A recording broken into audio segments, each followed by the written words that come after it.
The desert was silent, except for the rasp of a dying man's breath. His cards, blood-stained and scattered, fluttered against the dirt like fallen prayers. Then came her voice, soft but steady, cutting through the wind. "Don't move, stranger. You're bleeding." He didn't know her name, only that her eyes carried both warning and mercy. An Apache girl, alone in the wilderness, kneeling beside a man every bounty hunter wanted dead.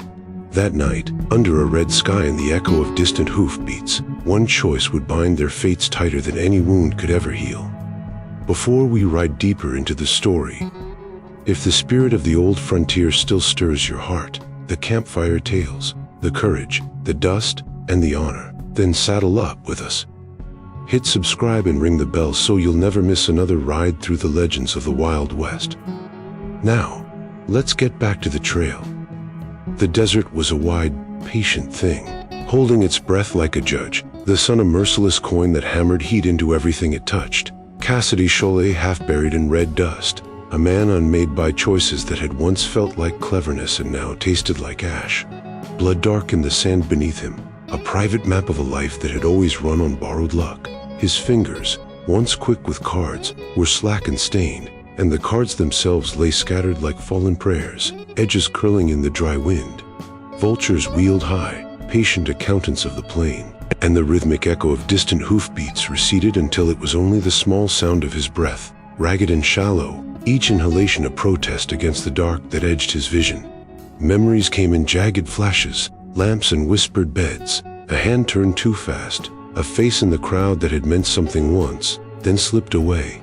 In and out of consciousness he measured pain and regret in the same way, both heavy and unavoidable. The canyon walls blurred at the edges of his sight and the sun carved shadows like verdicts across his face. He felt the world reduce itself to a single, thin truth. He was alone and he was bleeding. Then a shadow bent, not a man with a hat and guns, not the stern silhouette of the man who had chased him, something softer and narrower, like an answer that had arrived late. A voice, soft but certain, cut through the desert hush, and those few words stitched the scene to a new shape. "Don't move, stranger. You're bleeding." The speech was not loud enough to scare the vultures, but it sounded enough like mercy to be a kind of miracle.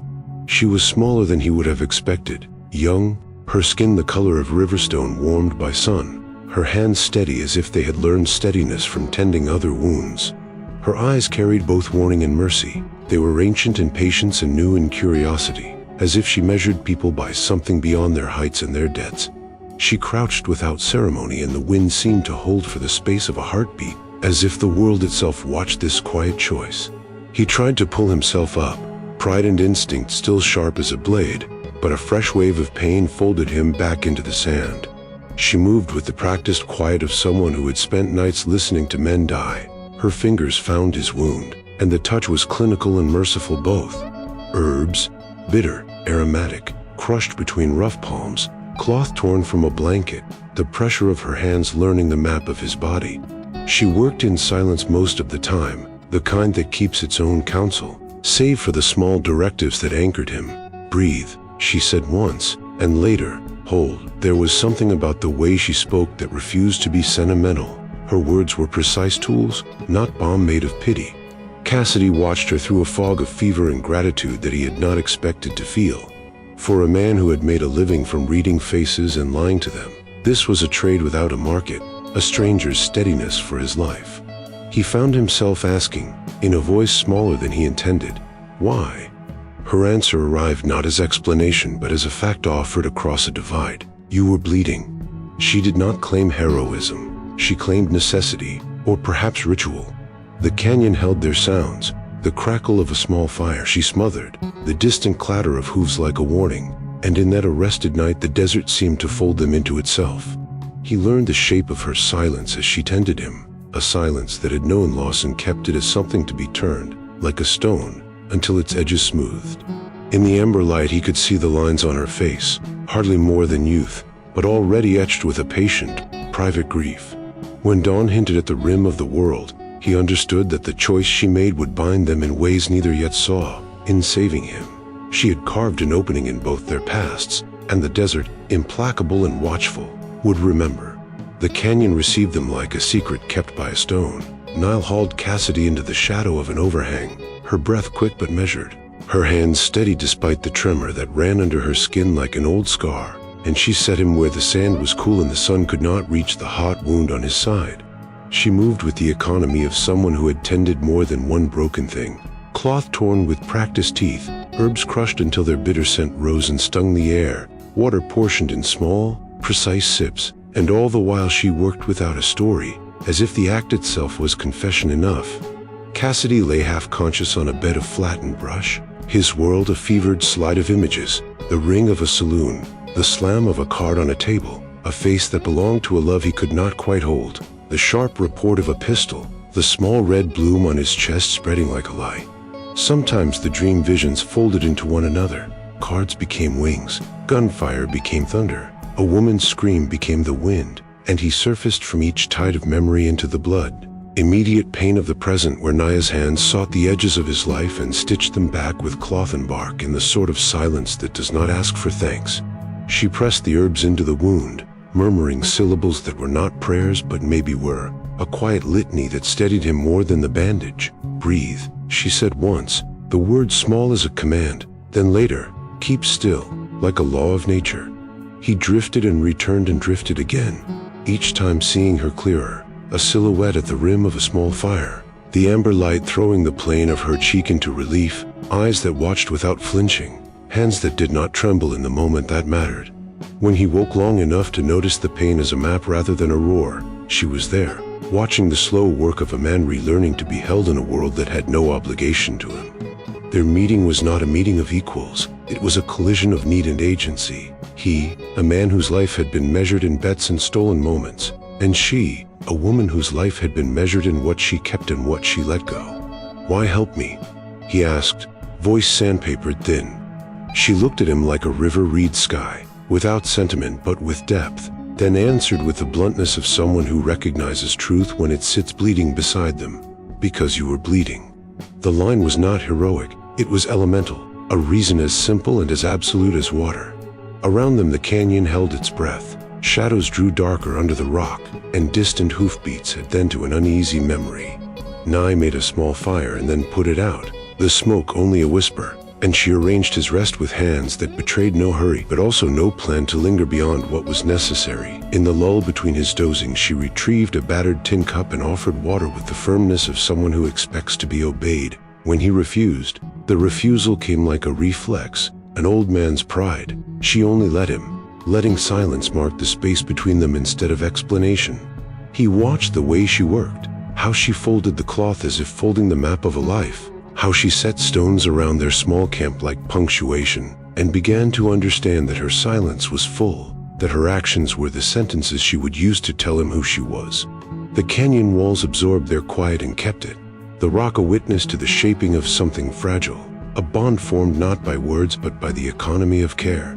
Night slowed and the stars rolled their quiet counsel above. Cassidy, fever cooling into a kind of wary gratitude, felt the first small thawing of an armor he had kept on for years.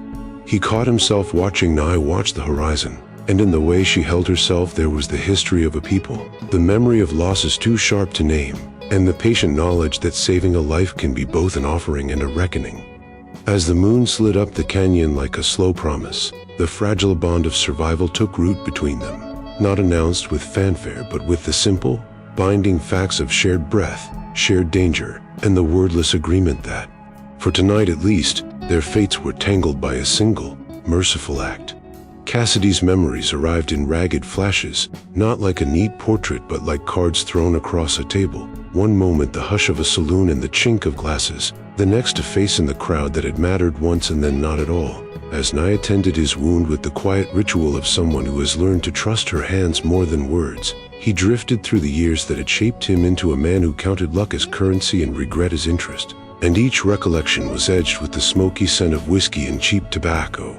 He remembered the early days when a deck and a study stair could buy a warm bed, how he'd learned to read men the way others read the sky, watching small tells like weather, and how the game had been a mirror that made him look kinder than he felt. He remembered a woman with a laugh like bells. She wore a blue ribbon once and taught him how to dream in broader strokes, and he remembered the night he gambled his promise away for a stack of coins that seemed, at the time, to be the only honest thing left in the world.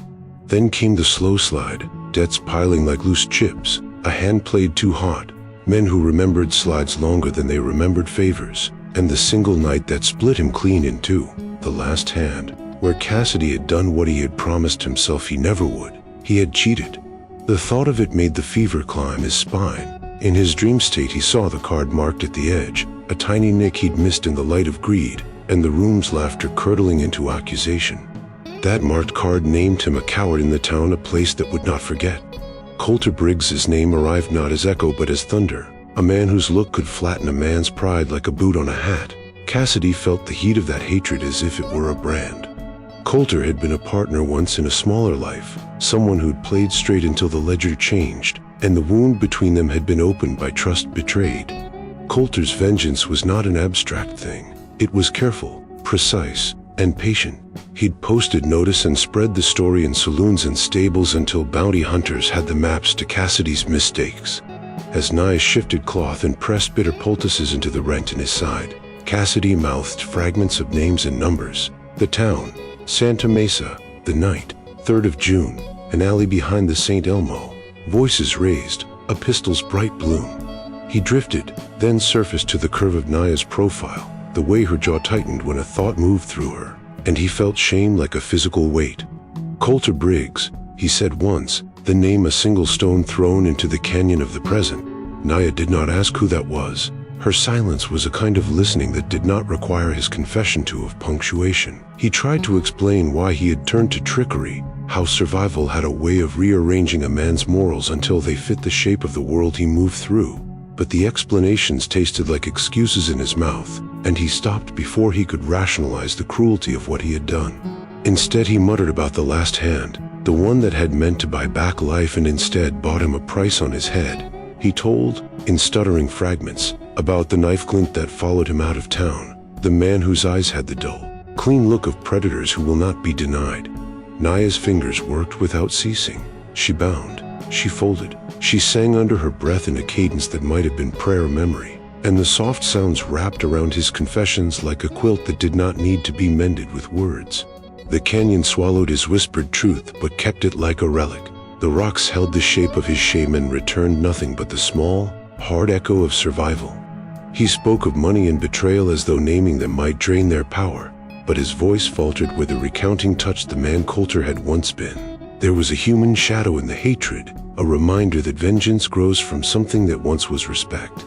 Naya's brow furrowed, not with judgment but with a careful, quiet understanding that came from a life where actions had consequences measured in ashes and missing children.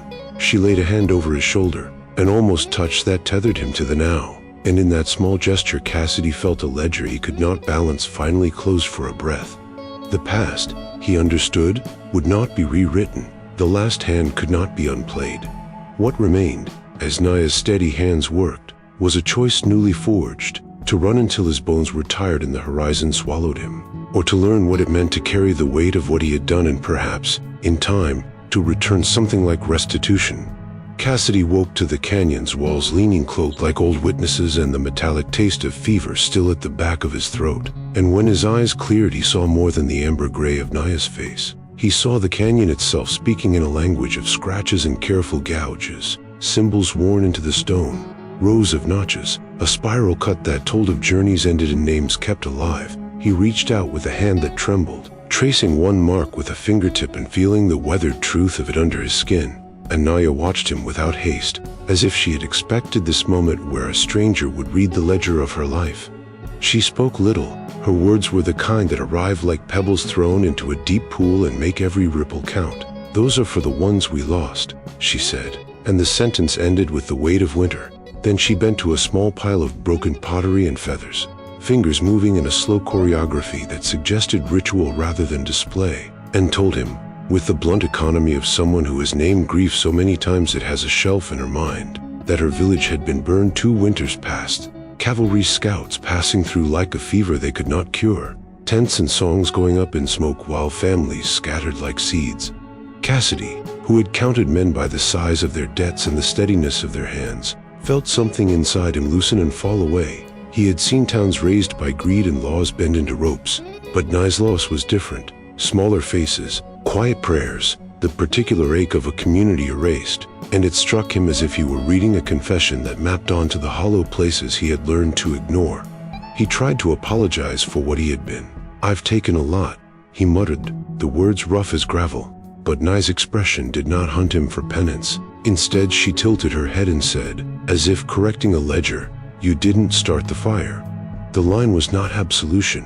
It was a truth that would not let him soften the world with his explanations. Around them the canyon breathed, wind sifting dust into the small camp, carrying the distant sound of a road that kept its own counsel, and in the shadowed corners the carved symbols glowed like constellations of memory. Naya told him, sparingly, about the medicine she kept in a cracked leather pouch: sage for fever, willow for pain, a root that tasted like the earth and steadied the heart. She spoke of names, not as lists but as the way a person remembers a tune, and each name was a small anchor thrown into the current of her solitude. Cassidy listened, and in the listening learned to hold his words back. He had been a man who explained himself to strangers to make them like him. But Naya's silence was not the vacuum he'd expected. It was full of history, full of people who had no need to ask for explanation because their lives were the answer. When he asked, in a voice that was less a question than a reaching, whether she feared the cavalry's return, she answered simply, "Fear comes and goes. Memory stays." The admission was a lamp that warmed the space between them. Cassidy felt the old, hard lines of his life soften in its glow. For a long while they sat with no need to fill the pauses, Nai mending a strip of cloth with slow, purposeful stitches, Cassidy watching the motions with a humility his past had rarely required. His own memories rose, not in the slooms and poker tables that had taught him to read men, but in quieter reflections, faces he had failed, promises he had spent like coin, the hollow echo of a life that had learned to move fast so it would not be caught. In the canyon's hush the two outcasts met not as caricatures, savage and outlaw, but as human beings whose lives had been carved by the same frontier cruelty: land taken, children scattered, songs silenced. Naya's presence made it clear that survival here was not merely a matter of guns and guile. It was the patient work of carrying memory and making medicine from what remained. She did not demand his confession. She asked instead for small things: a name, a story, the truth of how he came to be bleeding on her sand. And when he told her about Coulter Briggs, the name fell into the canyon like a stone dropping deep and making the air stiffer. Nai's jaw tightened, but only for a beat. She folded her hands and turned her gaze to the symbols on the wall as if consulting an old map. And in that motion Cassidy understood that the ghosts she carried were not just of those taken by fire but of every trespass that the land would not forget. Night gathered itself around them, the stars coming out like questions, and in the dark the two of them kept each other's company. Him, with the bad luck that had been his currency, and her, with the deeper currency of memory and craft, and their bond grew from the simple sharing of losses. Cassidy's question hung between them like a stray bullet, simple and dangerous: "Why save me?" Naya did not answer at once. She folded her hands, eyes on the little pile of herbs, and let the wind pull at the edges of the canyon as if giving the world time to sort truth from plea. When she finally spoke, her voice was neither sermon nor consolation but a fact delivered with the plainness of weather: "Because death already follows you. It doesn't need my help." The line landed with neither malice nor mercy, only honesty, and Cassidy found that honesty more disarming than any lie. He laughed once, a sound like dry paper between his teeth, bitter and small, the kind of laugh that had kept him alive when charm and bluff were the only currency he could trust. "I'll be gone by sunrise," he promised, the old habit of promises used as exit strategy slicking back into place. It was as much a vow to the world as to himself, a reflex born of a life spent slipping away before debts caught up. Nine's hands moved, folding a rag, setting a cup of water round, but her gaze did not leave him. "You say that," she said, minimal as a blade, "and the world keeps what it's got." Her words were not meant to shame. They were a ledger of observed truth. Cassidy tried to stand, because men who'd lived by their feet could not help the instinct to rise when they were told to. But pain folded him in two like a bad bargain, and the canyon hummed with the small cruelty of gravity. Naya reached and steadied him as though he had been a frightened colt. Her touch was unshowy, steadying, practical, and in it he felt the weight of a kindness that refused flourish. For a moment their faces were close enough that he could see the tiny scars at her temple, the way the firelight caught the pale thread of an old healing, and he imagined the map of a life tattooed in small lines across her skin. "Don't make promises you'll break," she murmured, not exactly admonishment, but a taut line between them, a boundary. The truce was not spoken. It was signed in muscle and breath. He nodded once, clumsy with gratitude and shame, and let himself be guided back down to the sand. The canyon's hush wrapped around them. Even the wind seemed to listen. In that careful silence, they measured each other like two men on a long road who have learned to trust only what's visible. Cassidy, who had made a trade of reading faces for profit, felt the old methods fail him. Naya's face kept its angles but revealed nothing easily, and he discovered, with a kind of startled respect, that her silence contained replies he could not buy. She moved with purpose, replacing a bandage, dabbing a poultice, her motions clinical as a ritual, and him watching her was an act of confession without words. He thought of all the quick promises he'd made to get out of rooms and cities. "I'll send for you, I'll make it right, I'll be better." They had been lies dressed as plans. This quiet woman had no appetite for those. She gave him only what she could afford: a place to sleep, water, a warning that the road had teeth. In the glow of a dying ember they shared a long, practical exchange. She told him, in fragments, about the seasons, about water sources, about the way the land changes its voice after rain. He offered, in a manner that was closer to gesture than generosity, a half-formed story about a time when he'd meant to change. There was no ceremony to their giving. Each small act was a currency that could not be counterfeited. Trust, when it came, arrived not like a flood but a slow seep. He did not hand her his life, and she did not hand him absolution. Instead, both acknowledged the narrow corridor in which they could stand together without cutting one another. The canyon kept their silence and returned it as safety for the night. Hoofbeats were a memory that had receded but could not be trusted to stay gone. The name Coulter Briggs hung like a forecast they did not need to speak aloud to feel.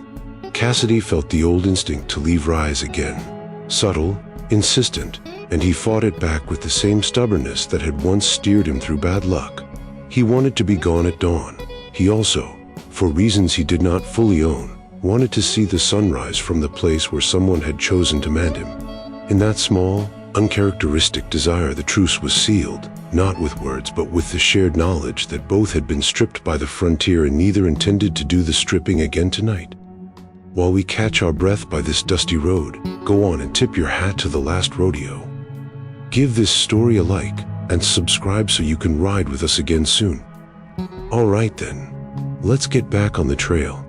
The night hung heavy as a secret, the sky bruised purple and ash, the canyon breathing slow and deep like something alive beneath the surface of the world. The fire between them was small, its light trembling against the rock as though even flame feared to disturb the stillness. Cassidy sat hunched close to it, the edge of the heat kissing his hands, his face carved in red and shadow. He had tried to keep his words behind his teeth all day, but silence, like thirst, becomes unbearable after a while. "You ever play cards?" he asked, voice dry as the dust clinging to his tongue. Nai looked at him, a flicker of reflection in her dark eyes, and shook her head. "No," she said. It wasn't a dismissal. It was a doorway. Cassidy exhaled, slow and shaky, as though the memory he was about to unearth might bite him. "Then you've never watched your whole life balance on a card's edge," he muttered, the words stretching thin. "You never watched Toke turn its back on you while everyone around the table smiled like they knew how the story ends." He poked the fire with a stick, the sparks flaring bright before falling back to ash. "I wasn't always this." He gestured to his wound, to the tattered shirt, to the dust and the quiet that had swallowed him. "Once, I thought I could play my way out of the world. Thought luck could be a kind of freedom if you caught it fast enough." The confession came in stutters at first, then faster, his voice gathering momentum like a man walking downhill too quickly to stop. He told her about the woman. Her name was Clara, and she'd worn blue silk once, the kind that caught light like water, and how she'd stood by the doorway of the Santa Mesa saloon, half in shadow, half in promise. "She believed in me," he said, his tone softening to a place between wonder and regret. "Believe a man like me could make enough money to buy land, start something honest." The words scraped. "I believed it too." For a while, Naya's expression did not shift, but her eyes deepened, a dark mirror that held his image without distortion. Cassidy's shoulders sagged. "You want to know how I lost her?" he said. "Same way I lose everything. I gambled her trust the way I gambled the money." His voice thinned into a whisper. "I cheated, Naya. Marked the deck. Told myself I had to. Said it was the only way to stay alive long enough to win back what the world stole." He looked up then, waiting for judgment, for condemnation, for the cutting silence that usually followed confessions like his. Instead, Naya only watched him, the firelight licking over her cheekbones, her lips pressed into something unreadable. "And did you?" she asked finally, her tone not cruel, not kind, merely the voice of someone counting truths. Cassidy shook his head once, slow, as though even that motion cost him. "No," he said. "The house always wins." The words landed like a benediction twisted into a curse. He rubbed his hands together, feeling the sting of the fire's heat as if to remind himself he still existed.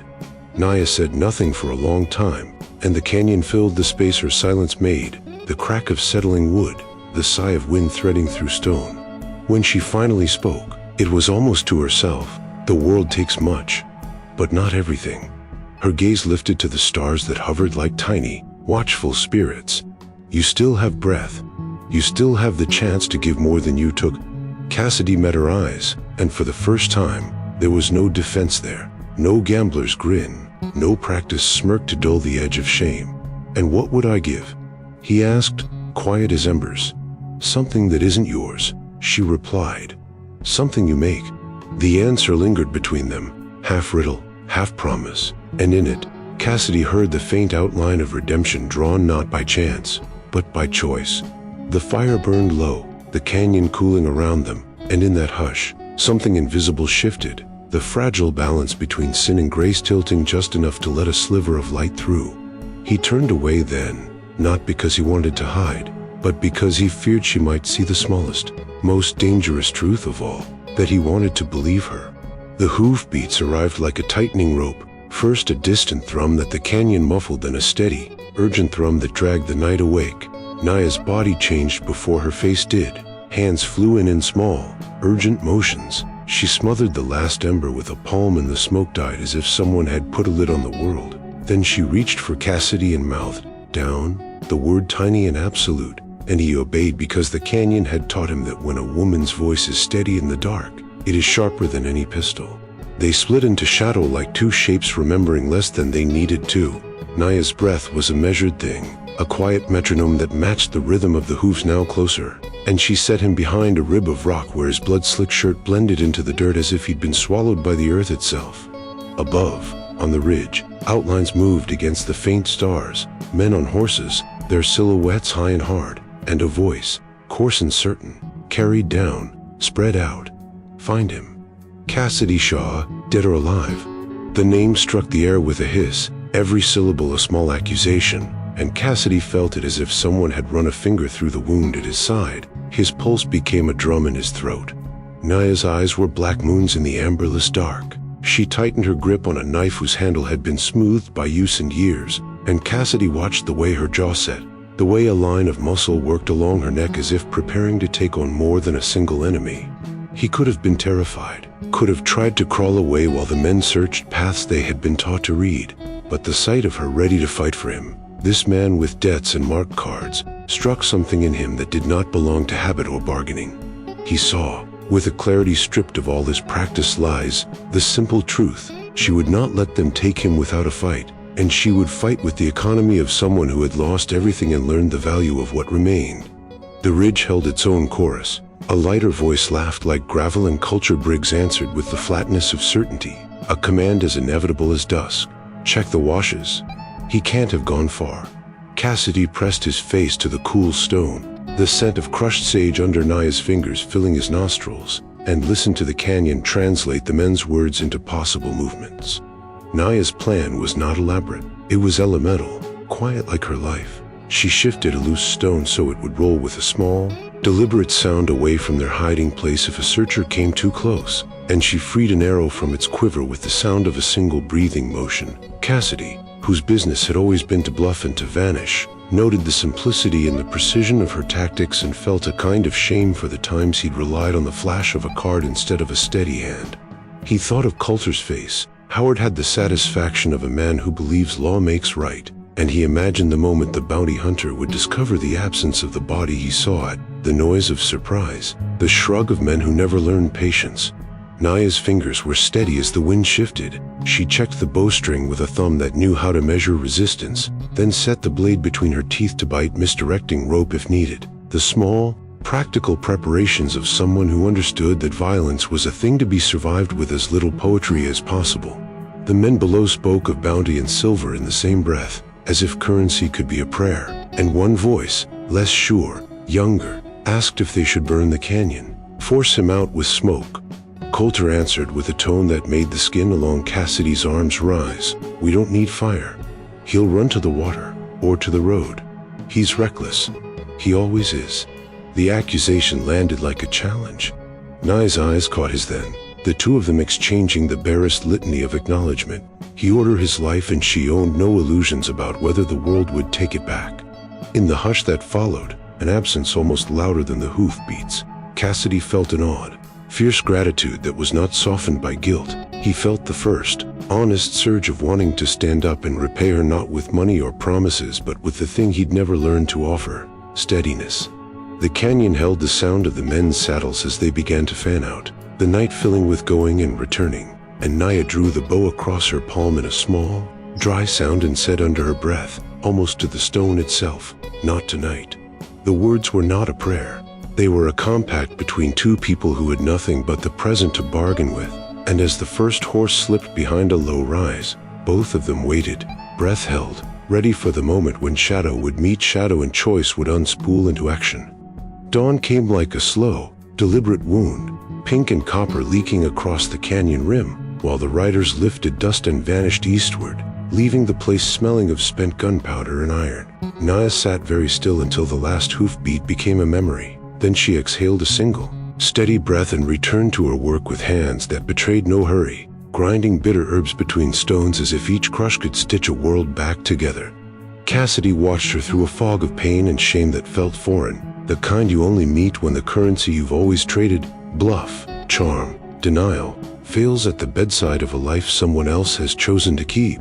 He tried to insist he was no treasure, that any further danger to her would be folly, but the words stuck like old tobacco on his tongue. "Go," he rasps, voice sandpapered and small, the command meant to be a gift. "Leave me. You don't owe me this." Nine's hands do not stop. The rhythm of her work is its own language, precise and unadorned, and when she finally looks up, her eyes are neither pleading nor boastful but clear as creek water. "You're alive because I chose so," she says, and the sentence lands like both law and mercy. Her tone is not a rebuke. It is the blunt truth of someone who has carried loss into the marrow of her life and discovered that choice can be a weapon as useful as a blade. She did not save him to purchase gratitude or stories of heroism. She saved him because a life bled out where she stood, and making the moment right was the only answer her hands offered to a wrong the world had already made. Cassidy feels shame like a living thing, a hot animal rattling its cage. He has cheated men, lied, run, and bartered his soul in small pieces. But anyone who has cheated death enough times grows numb to certain pains. This new sting of being owed something he cannot pay back is rarer and more precise. He swallows and tries the usual currency, promises and plans, but Naya's face shuts down that route with simple clarity. "Don't waste it," she tells him, not pleading but instructing, and the words refract in his head like light through glass, unavoidable and sharp. Around them the canyon breathes, a slow, patient thing that keeps score in seasons and scars, and the small camp is a web of practical things. A cup rinsed, a poultice folded, a blanket shaken. There is no pageant here, only the necessary gestures that keep people from becoming stories rather than living things. He imagined the men returning, the brandished warrants, culture brigs a smirk, and the thought of Naya dragged into that orbit makes him taste bile. The gambler's reflex is to run, to move until pursuers blur into the horizon. But Naya's choice has tethered him with a cord that feels both soft and irrevocable. She does not ask for his gratitude. She refuses coins and the pouch of silver he offers with a hand that is more weary than proud. and when he tries to press the money into her palm, she simply lays it back on his knee like a thing that cannot buy the debt it pretends to settle. "Live differently," she says, the simplest of commands, and in it he hears not judgment but the first clear blueprint for something he has never had, restitution that isn't ink on a paper, but action in the world. The morning stretches and the sun climbs, turning the stone to a fierce gold, and Cassidy studies Naya's profile, the slope of her cheek, the small scars that map a life of quiet endurance, and feels an unfamiliar urge to be worth the choice she made, to carry what she saved with the same care she used to mend him.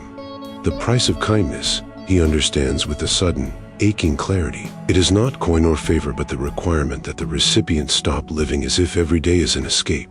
It is the demand that the saved become someone who keeps other lives safe when the chance comes. And as the heat of the day bloom, Cassidy makes a private vow, held in the hollow of his chest like a small, dangerous seed. Nine's hands moved like memory as she worked the bandage back to check the wound, fingers careful and sure despite the tremor that lingered in Cassidy's jaw. When she peeled aside the torn fabric, a folded card fell, thin and incongruous against the dust, black spading sharp against white, the ace of spades stained at one corner with a dark, drying bloom, and for a moment the card looked less like paper than like an emblem of everything he trusted until trust had turned to death. Cassidy's eyes caught it and went quiet, the kind of silence that has been practiced for years in rooms where men barter more than coin. "That's the one I keep," he said, voice low, a confession tucked into the pause between breaths. "Kept it for luck, for memory, kept it to remind myself who I used to be." He laughed once, a sound that was more rue than mirth, and the sound crawled along the canyon like a small animal seeking shelter. Nai's fingers closed around the card. She held it like someone who knows how fragile things can be and how easily they cut. Up close, the spade's blackness had the sheen of old nights, of lantern-lit tricks and the blue heat of bad decisions. Cassidy watched her watch it, and in that watching something older than shame moved through him. Recognition that the talisman was not a relic but a ledger. "Luck's just another lie," he said finally, the sentence dry as a creek bed. "You think it buys you a future and it only rents you a moment." The admission was small, but it unlatched a series of images in his head. The table at the St. Elmo, faces leaning in, the flicker of a marked card he had convinced himself would be the bridge back to a life he had lost, Claire's blue dress in the doorway, the crack of a gun answering a laugh. Naya's thumb smudged the blood at the corner of the ace, and the motion was intimate in a way that surprised him. She did not flinch, but neither did she romanticize the object. She turned the card in her hand as if reading a line of weather, then looked up at him with an expression that carried both the weight of what she'd seen and the minimal mercy she practiced, then let it burn. The words landed with the blunt certainty of a settled law.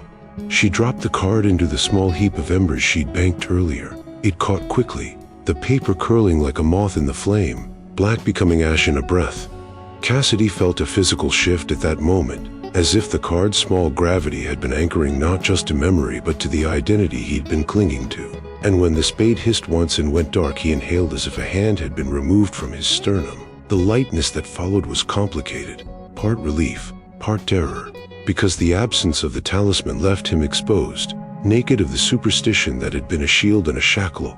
Around them the canyon listened. The wind moved through the carved marks on the wall and sounded like a ledger being turned. Naya's silence after the card burned was not emptiness. It was full of a practiced steadiness that gave him space to reckon.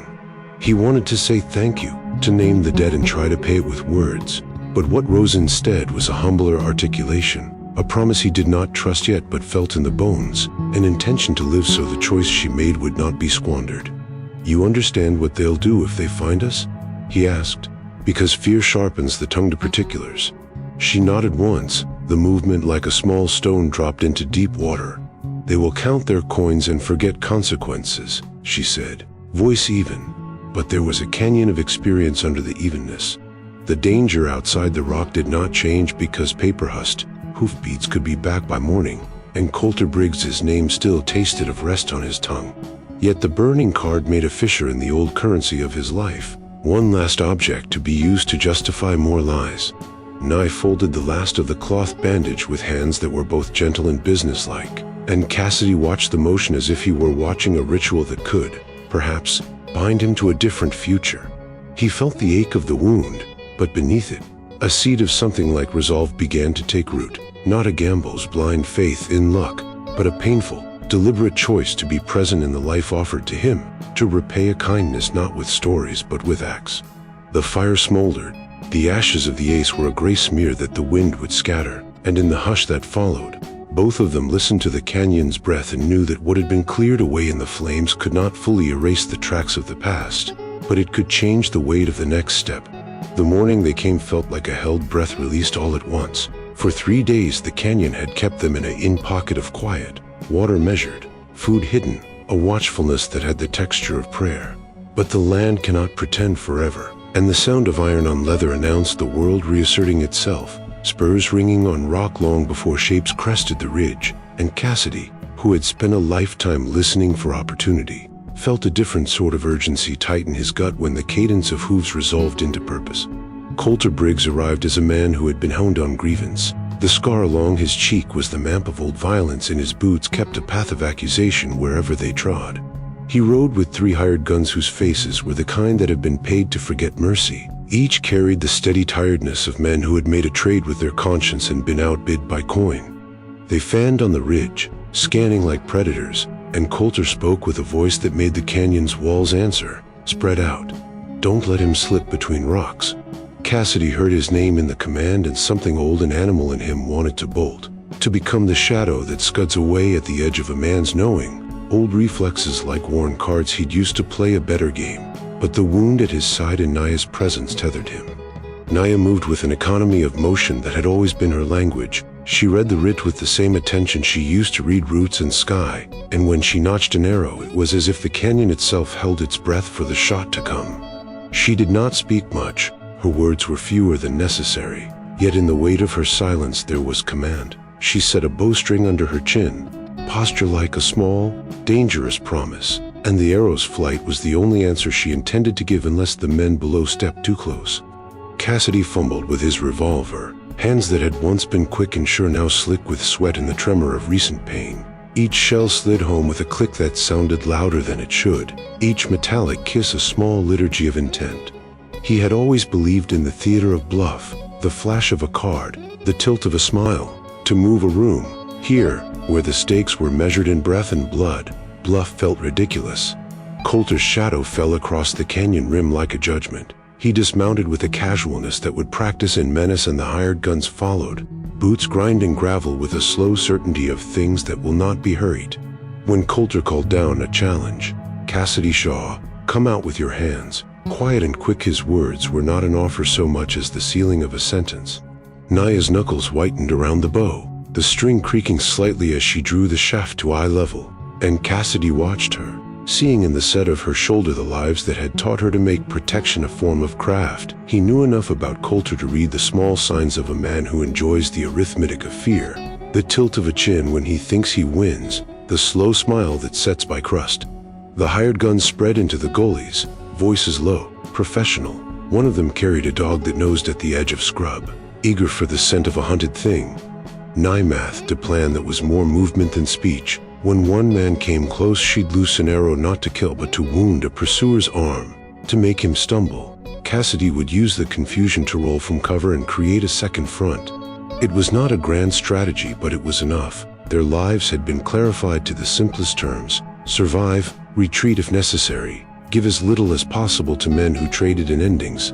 The air tasted of dust and dried sage and the iron scent of fear. Even the rocks seemed to wait for who would make the first real move.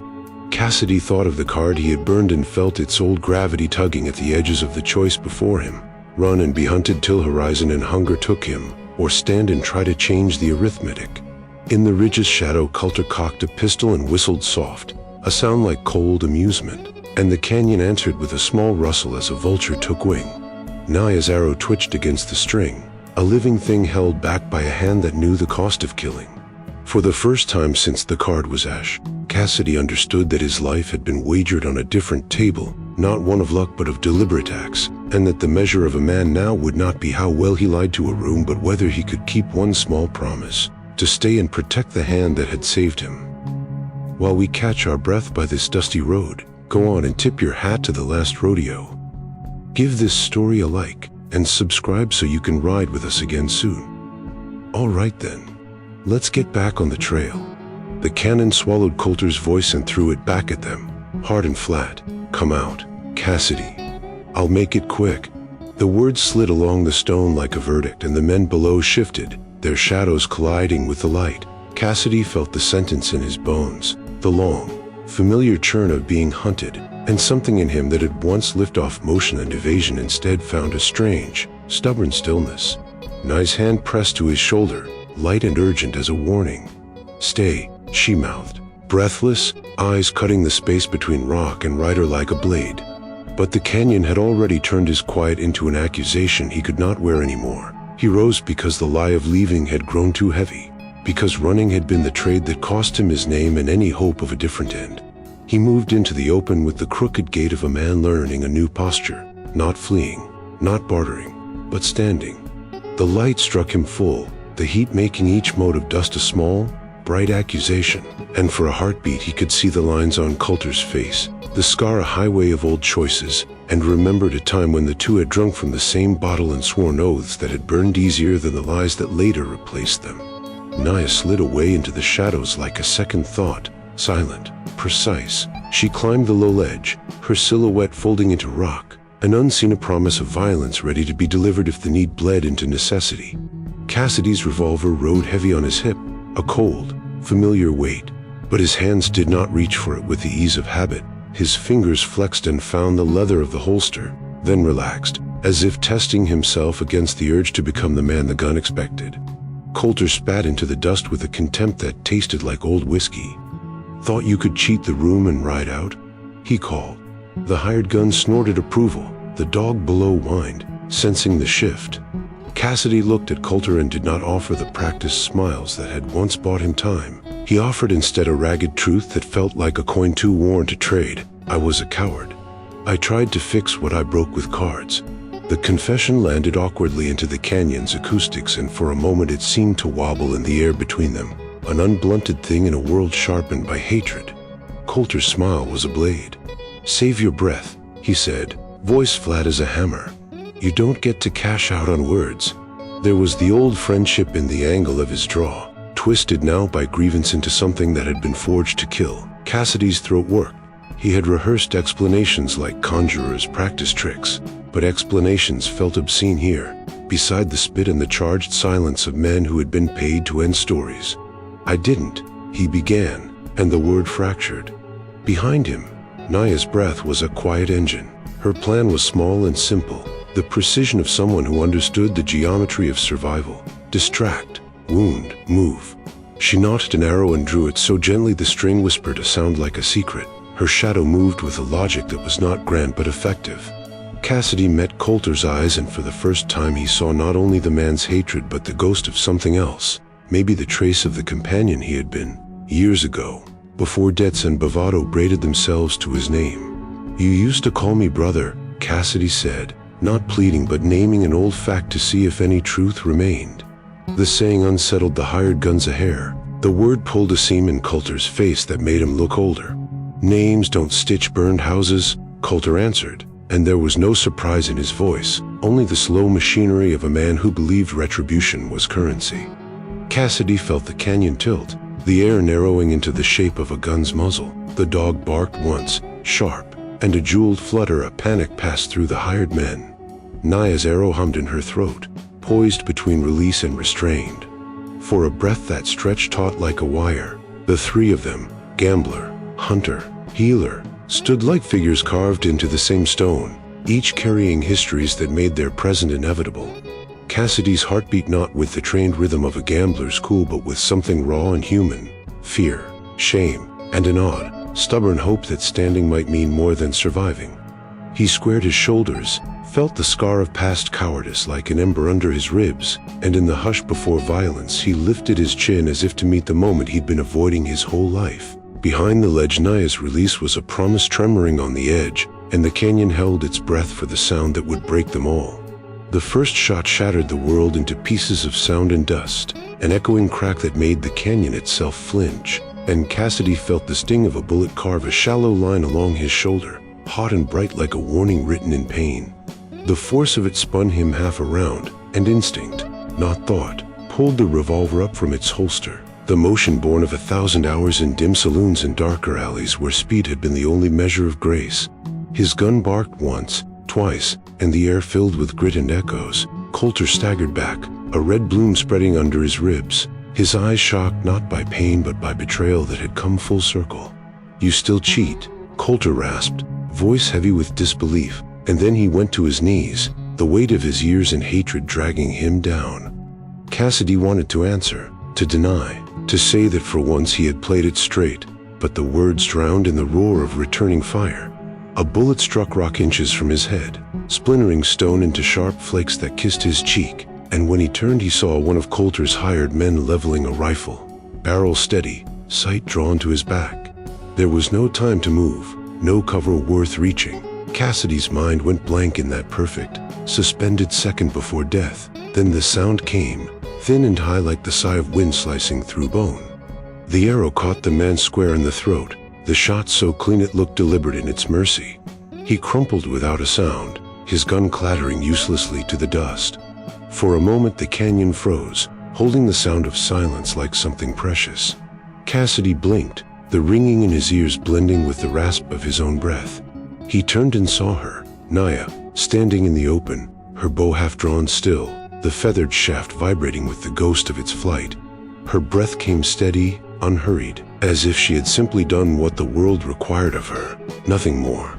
The last of Coulter's men hesitated at the edge of the ridge, reading the new math of survival, and fled without orders, boots scattering stones that bounced like stray regrets down the slope. The dust began to settle, and in the lull between heartbeats Cassidy felt the full gravity of what had just transpired. The smell of gunpowder hung heavy, mixed with blood and sage, and he found himself staring at Coulter's fallen figure, the man who had once shared his whiskey, who had once called him brother, and the sight cut deeper than any bullet could. He stumbled toward Naya, the revolver hanging limp at his side, smoke still curling from its barrel. She did not move to meet him, she only watched, her face unreadable, her silence larger than any scolding. The distance between them was 10 paces but felt like years. Cassidy's mouth was dry, words dragging out one by one. "You should have let me die," he said softly. The confession weighted not with self-pity but with the quiet resignation of a man who knows that living sometimes costs more than dying. Naya's gaze did not waver. She stepped closer, boots pressing small truths into the sand, and for a moment they stood framed by the rising heat in the bodies of the past. "No," she said, her tone neither kind nor cruel, just absolute. "You were already dead. Now you can live." The words struck him harder than any bullet. They landed in the hollow he had carried for years, that place where shame and survival tangled together, and for a heartbeat he thought he might collapse under their weight. Instead, something in him loosened, a tension so old it had forgotten how to be released. The canyon's silence pressed around them, vast and solemn, broken only by the rustle of wind threading through the brush. Coulter's breathing rasped weakly from where he lay, a reminder that the story wasn't finished, that mercy could still be chosen or refused. But Cassidy couldn't look away from Naya, the woman who had dragged him from death, who had seen through every bluff and lurch, who now stood calm in the aftermath of violence she had neither asked for nor flinched from. Her bow lowered, her hands relaxed, and in that single motion Cassidy understood that her strength wasn't in the killing but in the restraint that followed it. He dropped his revolver to the sand and let the sound of it falling be the only answer he could give, the first honest gesture of a man learning to live. Coulter's breathing came in short, shallow bursts, each one clawing at the air like a man still trying to strike a bargain with a world that had already moved on. The wound in his side had stopped bleeding in any meaningful way, the red gone black and tacky, but the pain had its own pulse, a slow drum beat that tethered him to the earth. He lay half upright against a rock, the revolver still close enough to touch but long past use, his eyes dull with a mix of anger and confusion, as if he couldn't quite understand how a story built on vengeance could end in something so small and human as breath leaving the body. The canyon was quiet except for the wind, that ancient witness to every crime and confession. It stirred the dust in lazy swirls, indifferent to who lived and who didn't. Naya moved first, as she always did when the air between life and death thinned. She approached Coulter without ceremony, her bow still slung at her back, her steps careful not to disturb the solemn order of what was happening. Cassidy started to speak, to warn her, to ask why, but the words died in his throat when he saw the way she knelt beside the dying man, not as a victor or a savior, but as someone honoring the simple fact of suffering. Coulter's lips cracked as he tried to swallow, his voice a rasping whisper, "Water, please." The same word. Cassidy realized that he'd once heard Coulter refuse a wounded man after a gunfight in Santa Mesa, laughing as he said, "Waste of mercy." And now mercy was the only currency left. Nia uncorked the small water skin at her side and raised it to Coulter's mouth, steadying his head with the same hands that had stitched life back into Cassidy's torn body. The bounty hunter's eyes flicked to hers, and for a moment, just one, his expression softened, the edges of cruelty smoothing into something almost crowd-like, bewildered.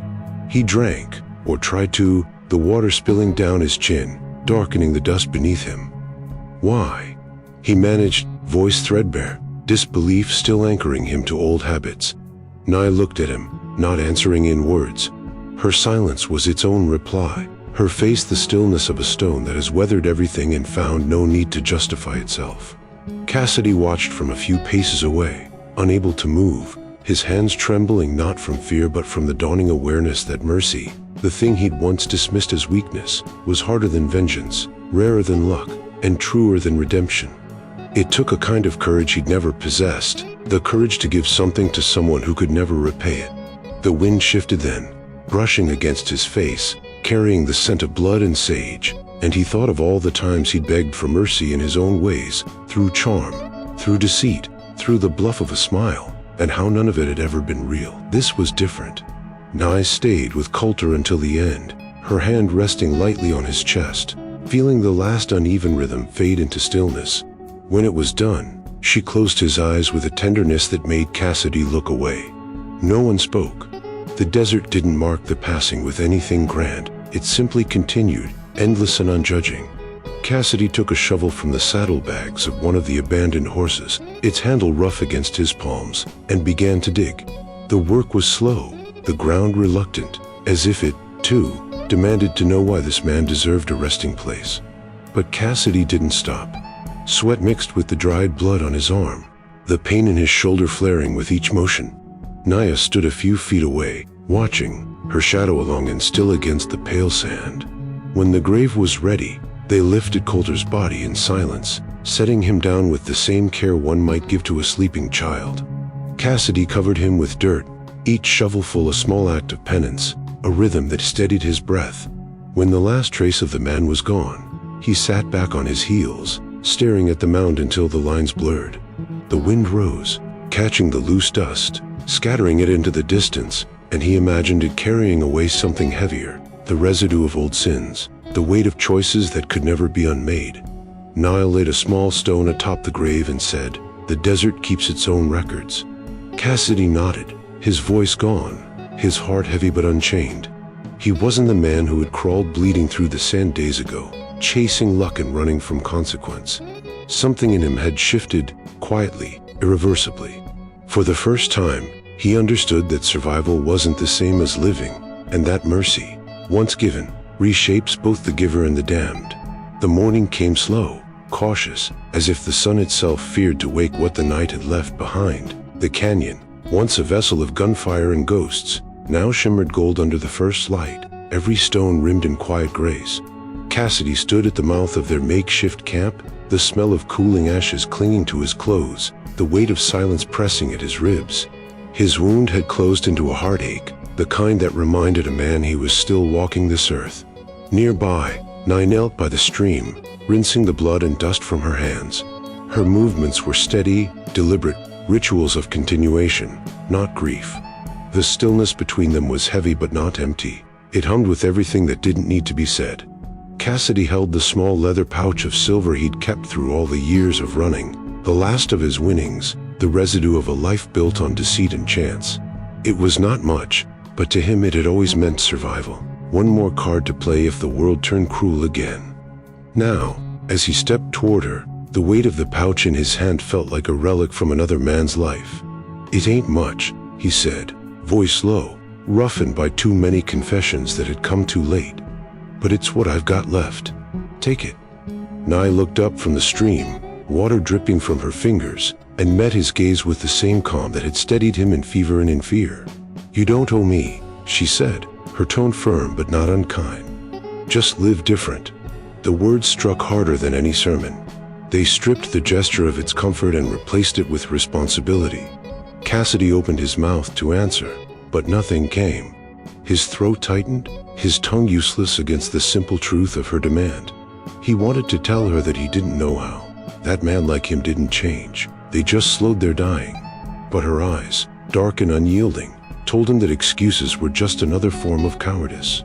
So he nodded once and closed his fist around the pouch until the leather creaked, the coins inside shifting like restless memories. Behind him, the horses stood ready, the morning wind tugging at their manes. The desert stretched out beyond the canyon's edge, vast, clean, and mercilessly bright, as if daring him to take a first honest step. Cassidy fastened the pouch to his saddle, not as payment or burden but as reminder. He turned back to Naya, who had risen now, sunlight catching the small strands of her hair that had come loose from their braid. She stood without ceremony, neither farewell nor invitation in her posture, simply being what she always had been, part of the land, unclaimed and unclaiming. "You'll be all right?" he asked, though the question felt foolish even as it left him. She tilted her head, the faintest hint of amusement crossing her face. "This is my home," she said. "You're the one still looking for yours." The answer was gentle and final. Cassidy smiled then, a real smile this time, small, cracked at the edges, but honest, and he swung himself into the saddle with a care he'd never used before. As he turned the horse toward the rise, he felt the canyon behind him like a heartbeat, a place that had burned the lies out of him and left only what could survive. The sun climbed higher, setting fire to the horizon, and the shadows of yesterday fell away at his back. When he reached the ridge, he reined in and looked back one last time. Naya was still there, standing by the water, her figure outlined in gold. She didn't wave, didn't move, just watched him go, and somehow that stillness felt like blessing enough. Cassidy breathed deep, the air sharp and new, and for the first time in years, he felt the weight in his chest lighten, not gone, but transformed, like a debt finally paid in something more valuable than silver. Then he nudged the horse forward and rode into the morning, leaving behind the canyon, the ghosts, and the man he had once been, while the wind, faithful and unjudging, carried the sound of hoofbeats toward a life still unwritten. Years later, the canyon's story had become a thing told in pieces, a cigarette ash of memory passed from one thirsty traveler to another. Yet the truth that clung to the place was not tidy like a saloon tale.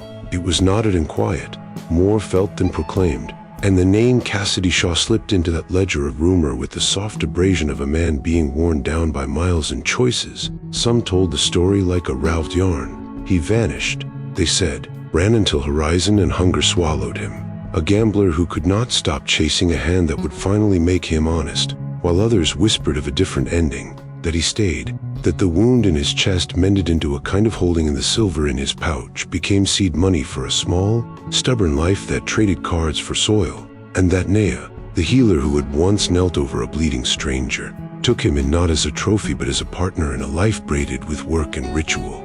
The truth lived between these versions like a bird that would not be pinned. There were travelers who swore they'd seen Cassidy's boots in a town north of the pass, scuffed and dull from honest labor. There were children who had been stitched up by a woman with hair like river reeds who laughed softly when a man told a boast and then showed him how to mend a wound instead of hiding it.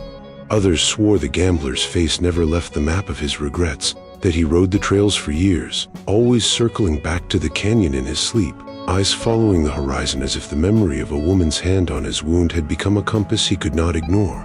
Those who made their homes among the rocks, ranchers who read weather in the Ark of Hawks, old hunters who measured a man by how many debts he'd paid, kept the cleanest version of the tale, not because they love stories but because the land teaches truth slowly. Mercy changes the math of a life, an old guide would say at the end, rolling tobacco with a care that looked like prayer. And the young men who listened learned that saving a life sometimes costs more than coin and sometimes costs nothing at all but a shift in how a man wags. In some tongues, Naya's name softened into a title, healer, keeper, the woman who would not let a life waste itself on the altar of past sins.